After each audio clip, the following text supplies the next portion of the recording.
Here we go. Mi Chamocha. Fast recap, because I must tell you what happened. So, everything started with the verse. Mi Chamocha Be'elam Hashem, Mi Chamocha Neder B'Kodesh. Who's like you among the Elam, O Lord, resplendent in your holiness. And we're trying to figure out, what does it say? Mi Chamocha Be'elam Hashem. What's this Elam term? So is it just the supernal beings? What are we saying that who is like you, etc.? And we get to the commentary of Yonatan ben Uziel and Onkelos. So two commentators who basically come to the same commentary on it, the same conclusion of it, that it means when we say who's like you, among all the beings, it says Eino Mavado, there's only God. Not just that God is the most exalted of all the creations, but there is only God. So what is that supposed to mean? God's own Torah told us, Bereshis bara Elokim, God created the world. So I can say there is only God, and God said there's also a world was created. All the stuff that we're trying to line and figure out. Because also, if there's no world, then what's this whole Torah mitzvahs? Why does it matter? If we're just living in the holograph, we're just part of the matrix, and like, who cares? But we know that there's some meaning to all of this. So this started us off on the whole thing of trying to figure out what it means that only God exists. And if we know all these other existences, quote unquote, creations or existences are out there, how does everything align? One thing that we looked at is Shittuf, which is the idea of partnership. Perhaps God created a world with a lot of little deities and he gave them all power. You're the lightning god, you're this god, you're that god. And it's not just you're the lightning channel, it's like, no, you're the lightning god. So you could decide if you want lightning to strike. That's how everybody misinterpreted it. Instead of like, no, there's not a lightning god, but this is the channel for lightning. And then it went to how do we know? How do we know that there's no partnership with God? We've been looking at a bunch of different commentaries and different philosophers who speak about the fact that fundamental to our belief in God is believing that he is it. There's no sharesies. You say, oh, but the angels have all these great powers. Yes, but the angels are created beings. God didn't just create them and like, now we will all work together. It's not like that. They are subservient, submissive to God. They're not also deities, etc., etc. We learned this from Shema Yisrael. We say Shem Echad, God is one. We mean that literally, as we learned a whole Maamar about that. Literally, that mean that there is only God, rooted in that mitzvah.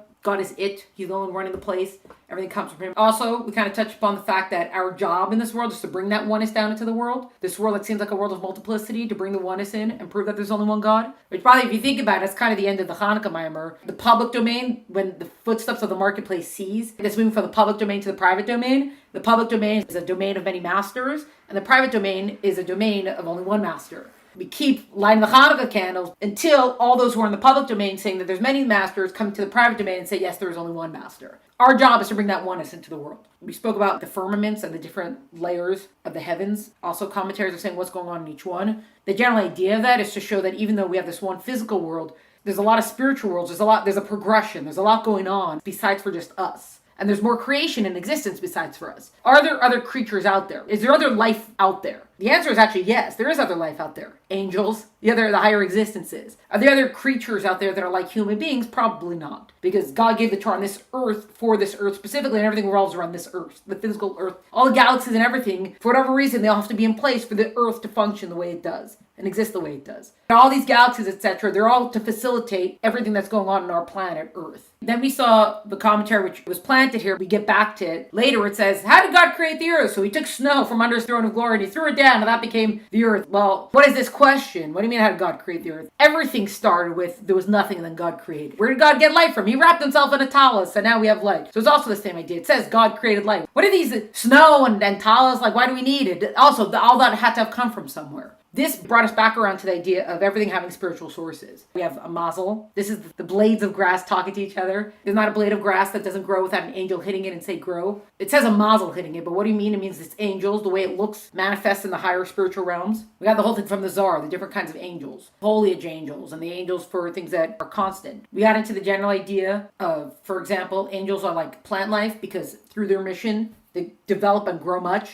Just like a plant, it's a little seed, and then it grows and grows and grows until angels get to the point where they become totally subservient to God. They can even take on God's name in the sense that even though I'm a messenger of God right now, I am so much representing God that I'm not even like a separate being right now. I'm so representing godliness. That's how far they go in their growth. So then we get to the whole thing about the rooster. And we talk about the rooster is representative. There's different awakenings. So in the physical realm, we have a rooster crows at midnight. Wake up and praise God. In the higher realms, that's the angel Gabriel is waking up the souls in Gan Eden. He's saying, wake up, it's time to praise God. We're going to delight in God. We're going to serve God. We're going to study Torah, which consoles God, who mourns the destruction of the Beis HaMikdash, and is like, oh look, all these souls are now delighting in godliness, etc. I'm going to go delight with them. But in the highest realm, we have what's called Malchus, kingship of the world of Atzil, so the highest world. And that fills up with the radiance. It fills up with the life force during the day. And then, when night falls, it goes down to the low worlds to start to distribute it. And then we have what's called the 5 Gevuras of Bina. So the 5 severities of Bina. at the time of the rooster crow says, hey, wake up, come back. Time to go back up to refill. So I was thinking, listen to what happened. I was saying something, talking to my brother-in-law about this because these are the conversations we have. I don't remember fully what started. Because I think also originally, when I was first looking at it, I said something to him about what is the deal with the rooster. I was trying to understand it, like, what's the rooster bit? And he's like, I don't know, family talk, I see, tell you whatever. So when I did this, I was like, okay, here's the whole thing with the rooster. So and all the world's whatever. Some back and forth about it and talk about like, oh, people in the world, and everyone's looking for answers, and we have it's here, do they understand the progressions, and etc. We're going off on this whole thing. I don't know if I'm bringing basically. Then I was talking about how what we're seeing here, we keep seeing it, is this idea that I think it was last class or 2 classes ago that we kind of ended off with the idea that we're not just here.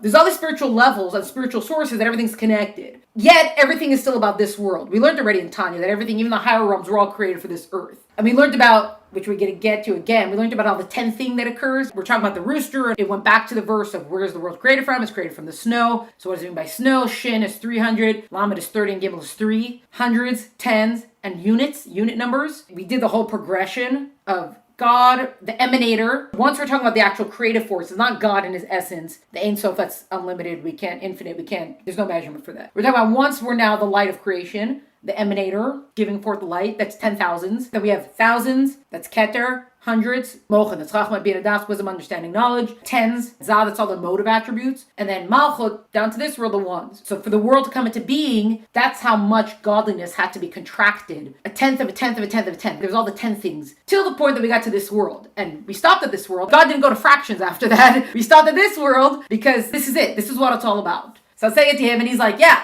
and this is, you have to understand that it's not just a process like this, but this is all a necessary process. He gave me the mashal of the cheesecake. He's like, let's say you want to go get cheesecake, so you got to get into your car, and your car doesn't have gas, so you got to fill up with gas, and then you go to the supermarket, you're at the supermarket, and you're buying the cheesecake, and you take the cheesecake out to eat it. I think there was more steps in his example. Oh, first you have to get dressed, and you have to whatever. Assumedly you get dressed these days, because everyone just goes out of their pajamas anyway. He gave me much more steps, but all the steps that he took was because you wanted cheesecake. All these steps, so we say God had to 10th and 10th and 10th and 10th. That's the process that needed to happen to get to this world. We did that also in Tanya, if you remember, like external will versus internal will. If someone's running for their business meeting, they're running to catch a plane for a business meeting, etc. They're not running for the plane of the business meeting. They're running because that meeting is going to provide. I want to be able to provide home, shelter, and food. So everything else is just a means to an end. All this 10th thing that occurs in a way is just a means to an end. This is the back and forth exchange that we're having. We're still the back and forth exchange. It makes a difference. This was happening over several days. These back and forth of these like 5-minute audio messages of like, oh, and by the way, also at one time. Anyway, the point is, so this was going back and forth after I got the cheesecake mushroom. I got the cheesecake parable. I don't remember if that was Wednesday or Thursday. It was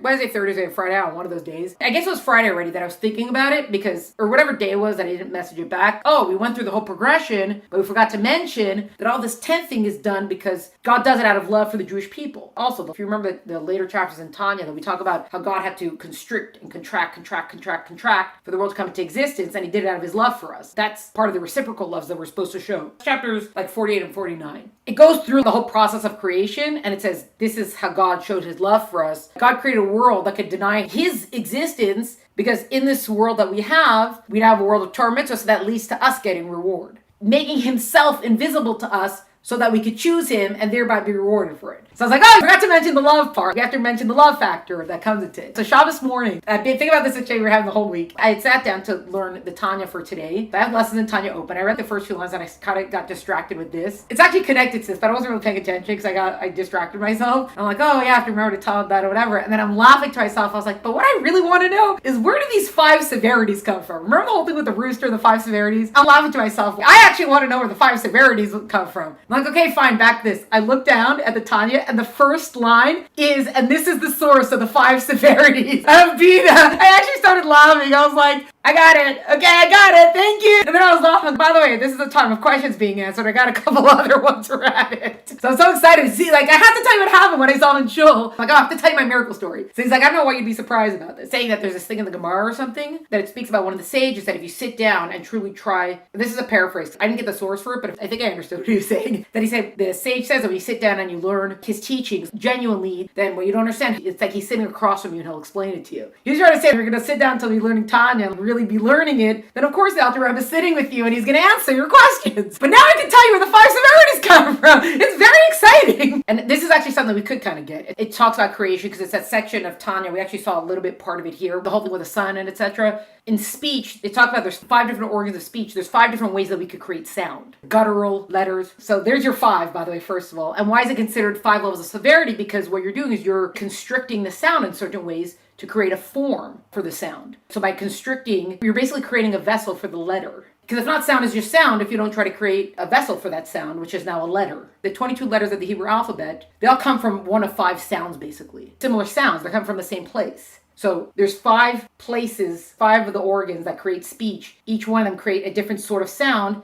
and then the 22 letters each fall into one of those categories. Considered severity, as in gvura, strength, because it's a discipline, it's a constricting of sound to create a letter. It comes from Butsina di Cardonita. Now, do you know where it's sourced from? That's where those 5 severities, that's where they come from. That was going to be your next question. I preempted it. Okay, here, it's right here. And all these letters are rooted in the 5 letters, Mem, Nun, Tzadik, Pei, Chaf. So explain to Kabbalah that these are the source of all letters, since they represent 5 degrees of Gevura, i.e. 5 restraining forces that divide and separate the breath and voice of the 5 organs of speech, thus enabling the 22 letters to be formed. Anyways, that's my stories. Oh, so here's the other thing that I was saying also. I should end with this, but I'm not going to, because I thought of it now and I don't want to forget it. The other thing that was part of our brain is that part of this whole thing that we have a spiritual source. Remember how we've spoken about before that if someone's sick, God forbid, you want to do a mitzvah for them, you want to open up the channels, the spiritual channels. So you could see how everything has the spiritual sources. Mazal comes from the word of flow. It doesn't mean luck. There's no word for luck in Hebrew, not in Lashon HaKodesh. Mazal means to flow. It means it's talking about the flow that's coming from the spiritual flow down to the physical flow. Then I was saying that we have to think about it from our end when we do something down here and the ripple effect it could have up there. When you do a mitzvah, like, does it really mean so much to God up there? As far as like, yes, because the same way that we have a spiritual source that goes down, our actions down here go up. Part of also a mitzvah being eternal, all that kind of stuff. We have to remember that we are the butterfly wings. In the physical world, we're the butterfly that when we do a mitzvah or something, that's flapping the wings that affects now. It causes the whole ripple effect going all the way up to the highest of realms. Fine, I was inspired from it. So that brings us back to what we got to. Last time was when we were going through all the 10th thing. Everything is a 10th of a 10th of a 10th of a 10th of the next level. Then we spoke about how the main attribute of God in effect in this world is Malchus. Malchus is kingship. And that's why we talk about Adonalam, master of the world. That's what's most manifest here. Not just that, but that's what creates the world. This attribute of Malchut, because a king has to have a nation to be a king. So Malchut is what creates what comes next, because it's not going to be above whatever comes below it. That's where we ended up last time. That was one part. This is from Igeres HaKodesh. This is from a different part of Tanya that it's also referenced now in the Maamar. The short version of this, it's also explaining this idea of Malchut being the force that creates what comes next. However, as is known, any yesh or entity, yesh is a term of existence, like a being. When we use it in Tanya terms, we say a yesh. You could use it in the term of having and being, but if you want to tell someone their ego's too big, or if you're telling someone you're too much of a self, then you're being a yesh right now. A yesh is something that's matter. If you want to say there's so much sense of self, yeshus. All creation, everything that we can measure is something that's considered a yesh. It's a being. However, as is known, any yesh or entity that it, notice the parentheses, in its own eyes is utterly separate from godliness. We know you can't be totally separated from God. We think, oh look, we're a sun ray. And it's like, you fool. Without a sun, there is no sun ray. You are connected to the source. We are part of the source. In its own eyes, totally separate from godliness, comes into being principally through Malchut Vatzila. That's what fills up and then goes down. That's the rooster aspect, which becomes the Atik of Bria. So it becomes, remember, links in a chain. It becomes the highest part of the next world. So if we don't fully understand what this terminology is, we can visualize it. For there's no king without a nation. It has to be above whatever is coming next. It's above the world that's considered the lower world in it. King is elevated. Also, the multitude and the diversity of creatures, though they were created by the power of the one, an absolutely uncompounded Ein Sof. Ein Sof means without end. Also, the multitude and the diversity of creatures, though they were created by the power of the one, an absolute uncompounded Ein Sof, derives from the multitude of letters that issue from Malchus, which is known as the mouth of Hashem, as written by the word of Hashem of the heavens made, by the breath of his mouth all their hosts. We know God created the world through speech. So even though it seems like there's so many, but we know it all comes from one. That's the paraphrase version. 2 things that we're saying so far. First of all, to have a being that considers itself an independent entity, us, that we're like, hey, look, we exist. Here we are, and I got no strings to hold me down. I'm a real life boy, kind of thing. All of creation that we're this separate entity. I exist, I am. This comes from this attribute of Malchut Vatzila. And it goes down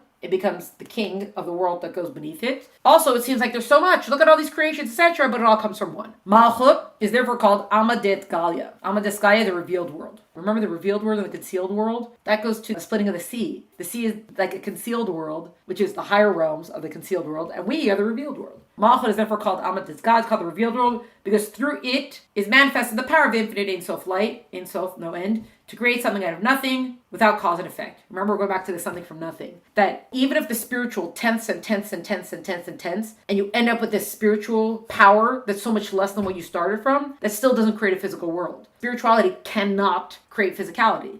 Those two, by nature, by their makeup, they can't make each other because they're opposite of each other. So you have to have the God factor taking you from the spiritual to the physical. How does the God factor work? What is the progression that he uses? Is Malchut, this attribute of kingship. That's how God makes it all happen. Eventually in this world, that's the dominant attribute, is God is our king and we're servants to the master kind of thing. However, the first 9 spheres that precede Malchut, all those attributes that come before, emanated through the causal evolution of Ilah Alul. Ilah Alul means cause and effect. Cause and effect is in when you have a domino reaction, the end is rooted all the way in the beginning. I could kind of see, like, oh, I see how we got here. Everything, there's a connection. Even if the end result seems very different than the beginning, but like if you look hard enough at the beginning, you're like, oh yeah, I could see how you got to that end part. The dominoes falling, they're all connected. Something from nothing is not connected. That's the point. Spiritual and physical, you can't evolve like that. Everything that comes above Malchut, that comes above this attribute of kingship, evolving, those are just like dominoes. Cause and effect, cause and effect. We've contracted, contracted, contracted, contracted. And also we get to this last step and it's, well, how do we make the jump to the physical? How are we supposed to make that happen? This is the meaning in Sefer Yetzirah regarding the 10 spheres. It says, the beginning is wedged in their end. For Keter, remember Keter's crown? For Keter is the mediator between the infinite emanator and the finite emanated beings, and the lowest level of the Ein Sof is comprising it. From this perspective, looking upward, now we're going to look at it in the reverse direction. Malchut, which is the lowest sphere, it's the lowest of the attributes, is termed Keter in relation to the higher sphere. We're going to flip the whole thing back over again. Now we're going to go in this direction. This is because Malchut is the prime receptor for the downflow of Keter, which then illuminates the higher sphere by means of a further reflected light. It's like a beam of light that travels earthward through space, strikes a surface and rebounds with renewed intensity. All the light is going down to Malchut, but now Malchut is going to beam it back up again. The above concerns the ability of Malchut to manifest the power of Ein Sof in creating Yesh from Ayin, something from nothing, and to enable created beings to perceive themselves as entities distinct from their creator. Basically, all of this that goes on right now, that we're like, what is even going on here right now? It's all about being able to create a physical world. That's the very short pinpoint bullet point summary of all of it. For this very reason, however, this creative ability cannot be considered a revelatory aspect of the Ein Sof light, rather demonstrate its capacity to conceal. So what does it mean, a capacity to conceal? The fact that we have light that's coming from God's essence, it goes from infinite. We can't measure. There's no measurement for this. All we know about God's essence is that we have no measurement. But then God takes a light, he creates the void, and there's the light that comes through, etc. And he now has a light that could actually lead to creation. You have the sun, but you have to start moving away from the sun to be able to get creation going. From our perspective, it's, wow, look at these great revelations. It's like all these worlds and everything that are happening. And all of a sudden we get to us, and there's a whole universe and galaxy. Really, this is not prove God's ability to reveal stuff. We think it's revelation because, look, we're here. If anything, it proves God's ability to conceal. Because the less that God is seen, the more we could get to the point that we are right now of saying, hey, I exist. Because if God would be more revealed, it would be like, we know what truth is. Truth is that I'm just part of the Godness. Most of us don't think like that. Most of us think I'm a human being, I'm myself, with my characteristics, my personality, my friends, my family, my job, etc. The only way that can happen is that God has to keep concealing himself to get to that point. We have to keep tenthing and tenthing and tenthing and tenthing the light. It's the turtle pulling into the shell. A turtle being pulled into the shell is concealment. It's not revelation. It's not like, here I am. If it would be that here I am, we wouldn't exist like this. The sun rays and the sun. There's no sun rays. The only way for a sun ray to be a sun ray is that you have to move away from the sun itself. So what you're doing is not showing more of the sun. If anything, you're showing less of the sun. Because the less bright it is, now I can see a single sun ray. You don't usually see sun rays when it's bright, sunny day. You usually see sun rays when it's cloudy, when there's some sort of shadow effect going on. That's when you see a sun ray. We see a sun ray when there's actually less light, not when there's more. The fact that we're walking around thinking that we exist is not a proof of God's ability to, like, oh, look at all this greatness that I can reveal. It's actually a proof of God's ability to conceal himself. All these terms that we have is a description of how that process takes place. Short version of what happened. In all this concealment, you have this malchus, which is kind of guiding the light through all of it. It's giving shape to the sun ray. Therefore, malchus serves to reveal this light. That's why it's considered something of revelation. So, for example, though divine descend nevertheless within the limitations of created being. So, for example, a soul, which is a divine being, it still gets stuck into this physical entity. Can't see the soul anymore. It's in the body now. By virtue of its revelatory aspect, Malchut is called Amad Diskalia, the manifest world. Through the sphere of Malchut, the Ein Sof is revealed in the world. Because God has to contract himself, etc., for the world to come about, Malchut is what actually guides the light, so that now we have a potential possibility of light revelation in this world. That is why the sphere of Keter is called Keter Malchut, the crown of serenity, for a crown is only for a king. I.e., the prime function of the sphere of Keter is to draw down the infinite Ein Sof light, contain with it to the level of Malchut. Also, because the final level of the Ein Sof is the Malchut of Ein Sof, consequently, Malchut of Atzilut is called Keter, and the sphere of Chassidic ascending order, especially so since through Malchut the creation of souls takes place, and them to be Yesh, as I predicted the word of Bria. Okay, all the things that I was talking about, see how we have Keter at the top where it says crown, and then it goes through these attributes until you get to Malchut. You have the emanator, that's the light of creation, and it's got to get through the crown first. It's got to go through Keter. From Keter it goes to Chachma, Bina, Das, Chesed, Gvur, Tves, Netzach, it goes through the triangles. Till then it comes down to Malchus. Going through the triangles, that's all cause and effect, cause and effect, cause and effect, because it's an evolution, it's a progression. It's all a chain, it's all connected. Then when it gets to Malchus, Malchus now goes and creates the next world. It's what gives light for the next world to exist. So if we have the four worlds, Atzil, Bria, Yitzir, Asiya, imagine all these attributes within the first world. So Malchut at the bottom, it goes through all these attributes within the world, till it hits Malchut. Malchut goes to the next world of Bria. Which means that now when it's at the top of Bria, it becomes Keter, it becomes the crown now. It goes from being the lowest to being the highest. And then it's going to go through the thing again, it's become the lowest again. That's going to be the highest, lowest, highest, whatever, etc. until we get to our world. So we sort of mimic it. When we say that we should be like God, we're talking about these attributes. These attributes that exist in the world, this is how God interacts with those worlds, per se. So when God created us, he gave us these attributes as well. These are our soul powers. This is the order that we have. The right side in general is a side of kindness. The left side in general is a side of severity, of gvura. Right side is like water. Water flows. It's just giving. The left side is like fire, gvura, which is severity or discipline. Bina is considered fire-like. Bina is understanding of a concept, so it breaks a concept down. Fire breaks something down. That's what fire does, right? It burns all the pieces of it. So it basically becomes pieces. Water doesn't piecify something, fire does that. So you're just left with the bare elements of what the thing is. Kind of what Bina is, it breaks an idea apart. Anyway, so these, when we say that we should be godlike, it means in these attributes and seeing the way that God interacts with the world through these attributes, that's what we want to mimic that. They call it foundation. Everything feeds into it. It brings it all together, and then it gives it over to Malchus. Malchus is at the mouth, speech, because God created the world through speech, and Malchus is what creates the world. So everything eventually ends up with just foundation, and that foundation cannot give over to Malchus. The whole thing of being a medaber, the whole point of speech is to interact with the next person. So I guess we're going to stop there today. We ended up now with everything that brought us up to how the world is created, then it's going to go now to where did light come from? God wrapped himself in a towel. So it did finish off a section. Yay for us.